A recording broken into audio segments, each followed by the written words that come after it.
3장 18절에서 22절까지 말씀 교독합니다. 오늘은 10월 11일 목요일 아침입니다. 10월 11일자 본문 베드로전서 3장 18절에서 마지막 22절까지 교독하겠습니다. 신약 381쪽입니다. 그리스도께서도 단번에 죄를 위하여 죽으사 의인으로서 불의한 자를 대신하셨으니 이는 우리를 하나님 앞으로 인도하려 하심이라. 육체로는 죽임을 당하시고 영으로는 살리심을 받으셨으니 그가 한 영으로 와서 복이 있는 영들에게 선포하시니라. 그들은 전에 노아의 날 방주를 준비할 동안 하나님이 오래 참고 기다리실 때에 복종하지 아니하던 자들이라. 방주에서 물로 말미암아 구원을 얻은 자가 몇 명뿐이니 겨우 8명이라. 둘은 예수 그리스도께서 부활하심으로 말미암아 이제 너희를 구원하는 편이 곧 세례라. 이는 육체의 더러운 것을 제하여 버림이 아니요 하나님을 향한 선한 양심의 간구니라. 그는 하늘에 오르사 하나님 우편에 계시니 천사들과 권세들과 능력들이 그에게 복종하느니라. 아멘. 오늘 말씀은 예수 그리스도에 관한 이야기입니다. 베드로 사도가 예수 그리스도가 누구시며 어떤 사역을 하셨는지를 설명합니다. 예수 그리스도는 의인으로서 불의한 자를 대신하여 단번에 죽으셔서 죄인인 우리를 하나님께 인도하신 분이라고 설명합니다. 또한 부활하셔서 죄와 죽음과 사탄에게 승리를 선포하셨고 또 그를 믿는 자에게 구원의 표로 세례를 주셨다고 말하죠. 지금은 승천하셔서 하나님 우편에 계시며 모든 만물이 그에게 복종하는 자라고 설명하고 있습니다. 오늘의 질문은 분명합니다. 예수님이 우리를 위하여 어떤 일을 하셨습니까? 예수님은 우리를 위해서 어떤 일을 하셨습니까? 이것이 오늘의 질문입니다. 18절 말씀 근거로 우리 죄를 위해 죽으시고 하나님 앞으로 인도해 주셨습니다. 예수님이 우리를 위해서 하신 가장 중요한 사역, 이것은 아무래도 십자가에서 대속의 죽음을 죽으셔서 구원의 토대를 만들어 놓으신 것입니다. 하나님은 성전과 제사 제도를 율법으로 규정하셨지만 그것은 장차 오실 예수 그리스도를 예표, 미리 보여주는 것이며 그림자에 불과합니다. 예수님은 성령으로 동정녀 마리아에게서 태어난 분이기 때문에 유일하게 사람 중에서 죄가 없는 의인입니다. 어떤 사람이 대신해서 죽을 수 있으려면 자기 죄 때문에 죽는 것이지 남의 죄를 대신해서 죽을 수가 없는데, 죄가 없어야 되는데 예수님만이 죄가 없는 분이죠. 그래서 우리의 죄를 대신해서 죽을 수 있는 자격과 조건이 되는 것이죠. 예수님은 십자가에서 우리의 죄를 위해 단번에 죽으셨어요. 본인이 대제사장이 되시면서 동시에 자신이 제물이 되어 하나님께 드린 것이죠. 그래서 육체적으로는 죽임을 당하셨지만 영으로는 살리심을 입으셨어요. 부활이 그것을 증명합니다. 왜 대신 죽으셨을까? 죄인, 하나님과 원수였던 우리를 거룩하게 만드셔서 하나님께로 인도하기 위함인 줄로 압니다. 죄로 오염된 우리는 거룩하신, 존귀하신, 영광스러우신 하나님 앞으로 나아갈 수가 없었어요. 그런 하나님과 같이 공존할 수가 없었고 하나님이 용납하고 받아줄 수가 없었어요. 그래서 우리 죄를 십자가에서 해결하고 그 진노와 그 형벌을 다 받으심으로, 그 죄의 문제를 해결하여 주심으로 그 예수 그리스도의 보혈에 힘입어서 하나님의 보좌 앞으로, 하나님의 품으로, 하나님의 축복의 자리로, 하나님의 영광스러운 자리로 나갈 수 있는 길을 만드신 분, 이분이 바로 예수 그리스도신 줄로 믿습니다. 두 번째 얘기는 21절 말씀인데요. 예수님은 부활하심으로 승리를 선포하시고 구원을 이루셨습니다. 예수 그리스도의 죽음이 의미가 있는 것은 그의 부활 때문입니다. 세상에는 살다가 억울하게 죽은 사람이 한두 명이 아닙니다. 여러 선한 일을 많이 했어도 정치적으로 또 종교적으로 사회적으로 모함을 받아서 죽은 자들이 인류 역사상 부지기수입니다. 하지만 그들이 그리스도가 될 수 없는 것은 그들은 죽어서 다시 부활하지 못했기 때문입니다. 부활은 예수 그리스도가 하나님이 보낸 아들이며 그의 죽음은 바로 인류를 위한 하나님의 대속, 희생 제물, 희생 양이었음을 증명하고 입증하는 일입니다. 죽음은 죄 때문에 왔습니다. 창세기에 그것이 나옵니다. 죽음, 그것은 바로 죄에 대한 대가와 형벌로 하나님이 내리신 것입니다. 너는 흙이니 흙으로 돌아갈지니라. 그때 죽음이 왔어요. 그건 논리적으로 죄가 해결되면 죽음도 해결되는 것입니다. 예수님이 십자가에서 죄를 해결하여 주셨다는 것을 바로 부활이 입증해 주는 겁니다. 아, 죄가 해결되니 죽음도 이겼구나. 그래서 예수님이 부활이 곧 나의 부활인 것이죠. 예수를 믿으면 내가 예수가 내 안에 있기 때문에 예수님의 효력이 나에게 그대로 미치게 되는 것이죠.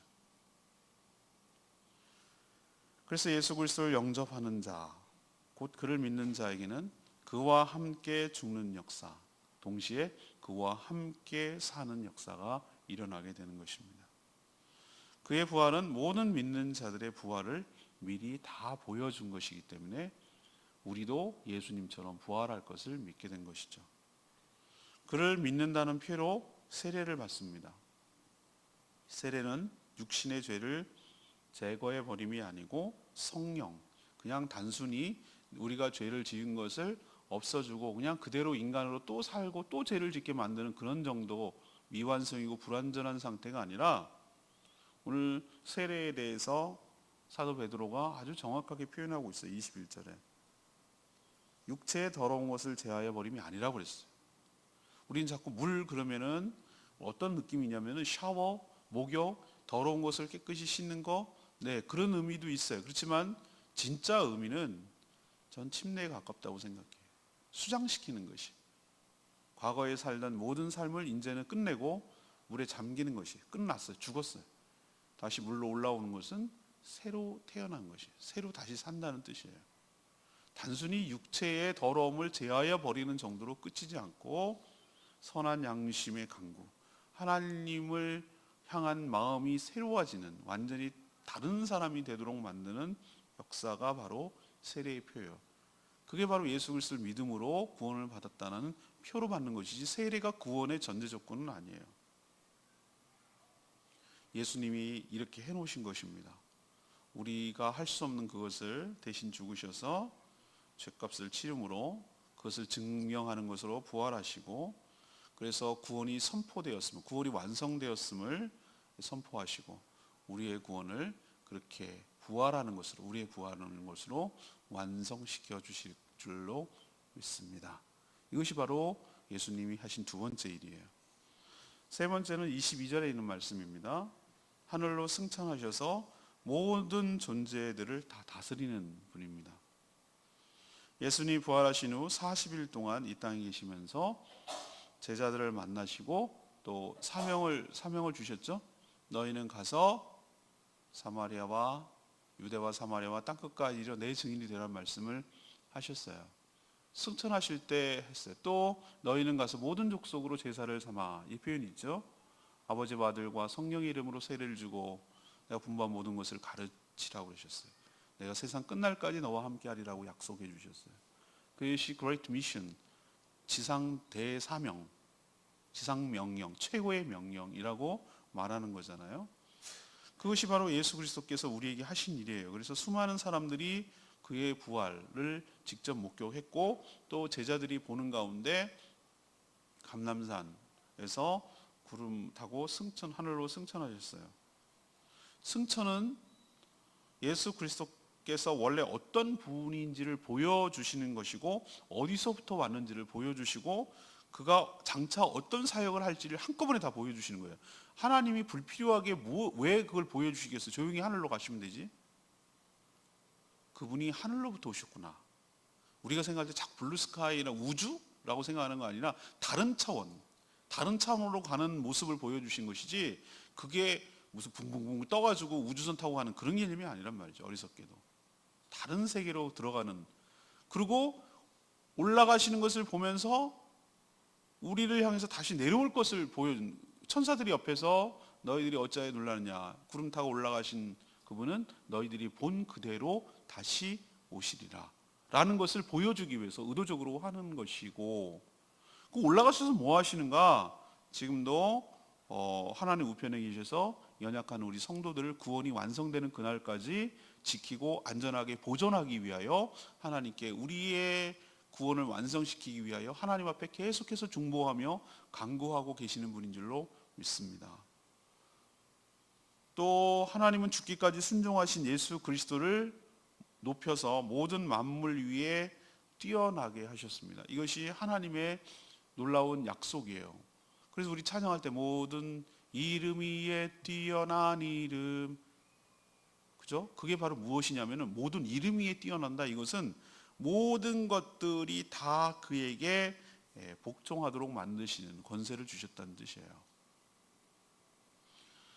하나님이 부리는 천사, 우리도 장차 부리게 되겠지만 종들인 천사들도 그에게 복종하고, 또 그리고 그 어떤 권세도 다 그에게 복종하고, 모든 능력도 그에게 다 예수 그리스도께 복종하도록 그렇게 하셨습니다.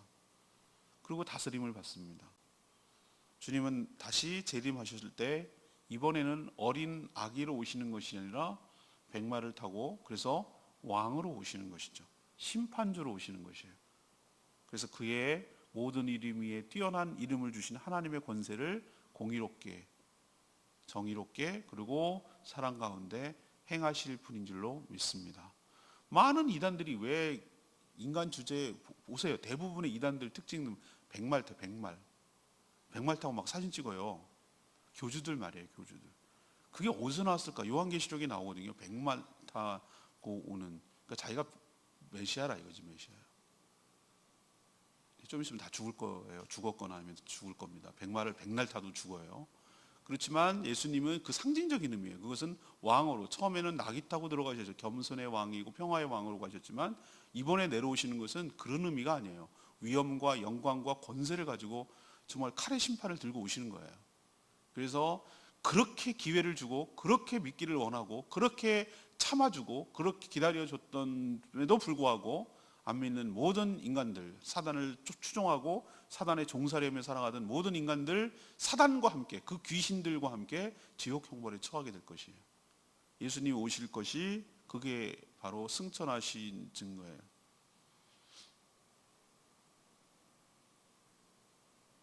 지금도 예수 그리스도는 온 우주 만물을 통치하고 다스리는 왕으로 계시는 분인 것을 기억해야 될 줄로 압니다. 오늘 레마의 말씀 20절 말씀, 방주에서 물로 말미암아 구원을 얻은 자가 몇 명뿐이니 겨우 8명이라. 이 부분이요, 이 신약 성경뿐만 아니라 구약 전체 성경을 통틀어서 이 부분, 이 베드로 전서에서 말한 이 부분 19절 20절 말씀, 이 말씀이 누구도 딱 부러지게 해석할 수 있는 사람이 없어요. 이걸 갖고 학자들마다 주장할 수 있는 주장이 120가지가 된다고 그러더라고요. 120가지. 그러니까 저도 뭐라고 딱 왜 문제가 되냐면, 예수님이 죽으셔서 그럼 지옥에 가셨다는 얘기냐, 지옥에 가가지고 거기서 복음을 전도했다는 얘기냐, 뭐 이렇게 되는 문제가 되기 때문에 너무 복잡해요. 그래서 저도 뭐라고 말을 못 하겠어요. 잘 이해되거나 모르는 거는 굳이 알려고 할 필요가 없을 것 같아요. 그냥 덮어두고, 다만 우리가 여기 알 수 있는 것은 어떤 부분을 알 수 있냐면은, 홍수 때, 노아 홍수 때 말하는 겁니다. 소수만 구원받았다는 사실, 이건 분명하잖아요. 그리고 방주가 구원의 역할을 했음을 우리는 기억할 필요가 있어요.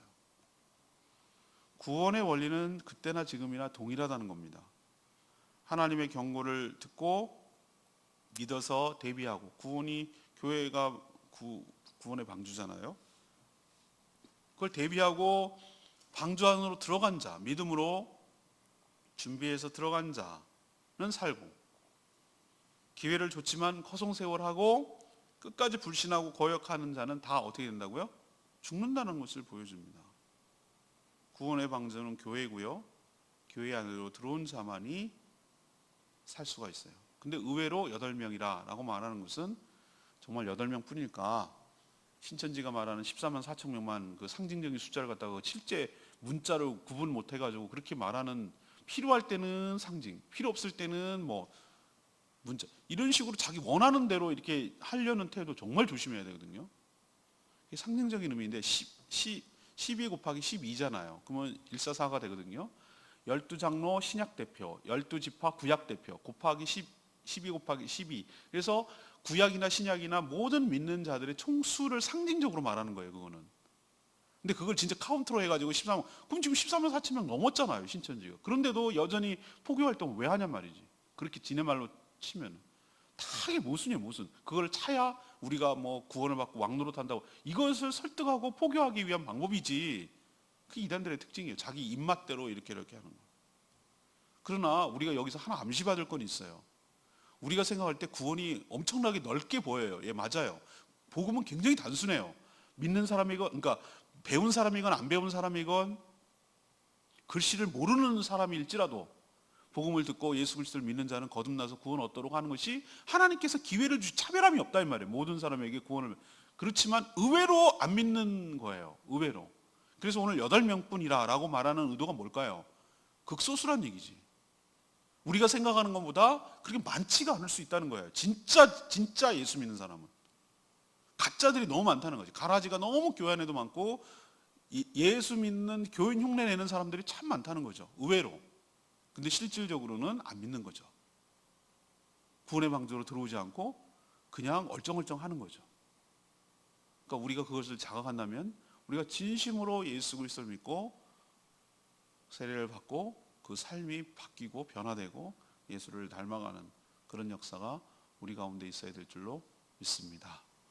이거 모르는, 믿는 사람 중에 이거 모르는 사람이 어디 있어요? 예수 그리스도가 어떤 일을 하셨는지. 그런데도 간간히 우리가 자꾸 알면서도 되뇌이고 또 확인하고, 그리고 우리가 믿는 바가 뭐고 우리가 누구를 믿고 있는지에 대해서 늘 각성하고 새롭게 항상 인식해야 우리의 구원이 요동하지 아니하고 확신에 거하게 될 줄로 믿습니다. 오늘 질문은 뭡니까? 예수님은 우리를 위해서 어떤 일을 하셨습니까? 이것이 오늘의 질문이에요. 첫 번째는 우리 죄를 위해서 죽으셔서 하나님 앞으로 인도하셨습니다.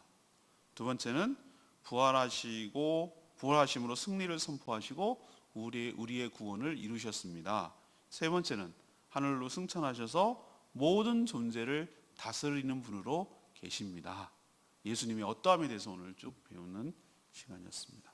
우리가 믿는 예수님 분명하게 믿고 구원을 받아 누리는 저와 여러분 되기를 소망합니다. 오늘 말씀 붙들고 기도하기 전에 172장 찬양지 172장 부르고 기도하는 시간 갖겠습니다.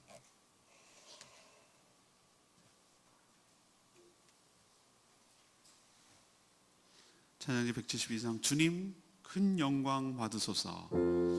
그리스도 살아계신 하나님,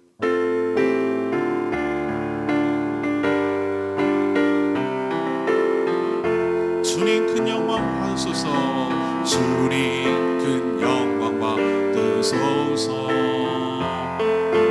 홀로 찬양 받으소서.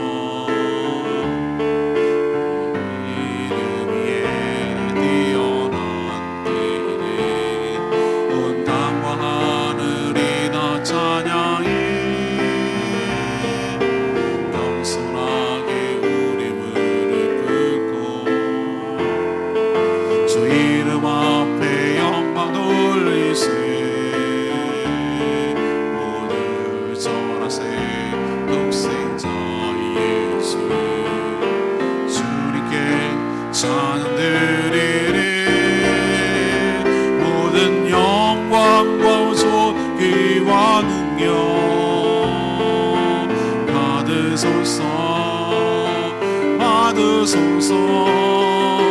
영광과 존귀와 능력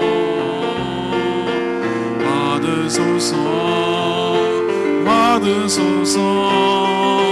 그리스도 살아계신 하나님 모든 영광과 존귀와 능력 받으소서. 영광과 존귀와 능력 받으소서.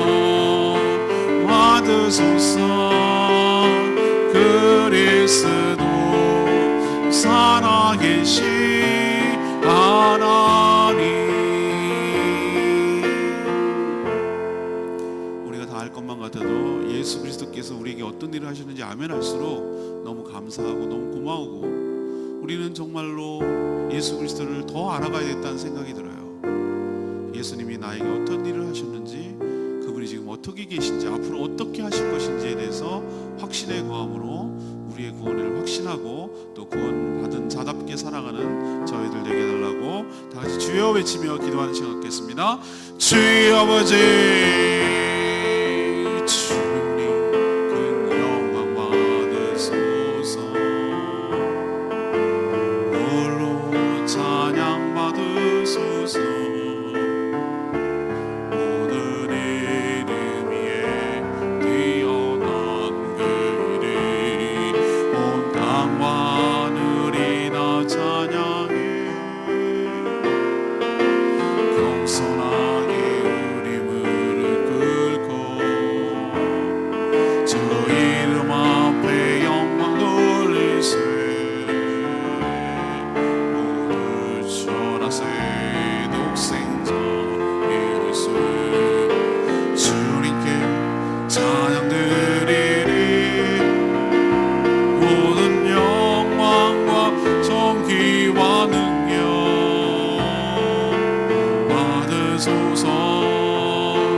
받으소서.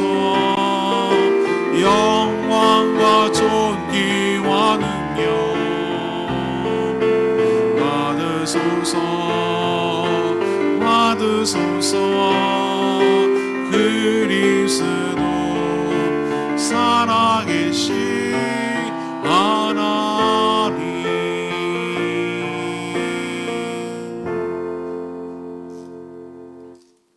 하나님, 예수 그리스도께서 무슨 사역을 하셨는지 저에게 다시 한번 정리하고 기억나게 해주셔서 감사합니다. 예수님의 십자가 대속 사역 때문에 저희가 죄에 대하여 죽고 의에 대하여 살게 되었습니다. 또 하나님의 보좌 앞으로 인도함을 받게 되었습니다. 하나님 은혜에 참 감사드립니다. 또한 부활하셔서 죄와 사탄과 죽음을 이기시고 승리하심을 보여주셨습니다. 예수를 믿어 그의 안에 있는 우리 역시 예수님처럼 부활하게 될 줄로 믿습니다. 지금도 모든 만물을 다스리는 주님, 장차 오셔서 그 권세로 선악을 심판하시며 우리의 믿음대로, 우리의 소망대로 현실이 되게 할 줄로 믿습니다. 힘들고 어려워도 끝까지 믿음으로 유지하며 주 예수 그리스도 안에서 구원을 누리게 하여 주시옵소서. 오늘도 간구하는 모든 기도마다 응답하시고 주의 은혜로 살아가는 복된 하루 되게 하시고, 하나님 나라를 위해서 영혼 구원을 위하여 온전히 신경 쓰며 헌신하는 저희들 되게 하여 주시고, 세월이 얼마 없으니 세월을 아끼고 주님 섰을 때 부끄러움이 없도록 하루하루 매 순간순간을 걸어가고 주의 뜻에 부합하며 살게 하여 주시옵소서. 주님께 모든 것 맡기옵고 예수 그리스도의 이름으로 축복하며 기도합니다. 아멘. 오늘 하루도 주님의 은혜 가운데 살아가는 복된 하루 되기를 축복합니다. 네, 기도하겠습니다.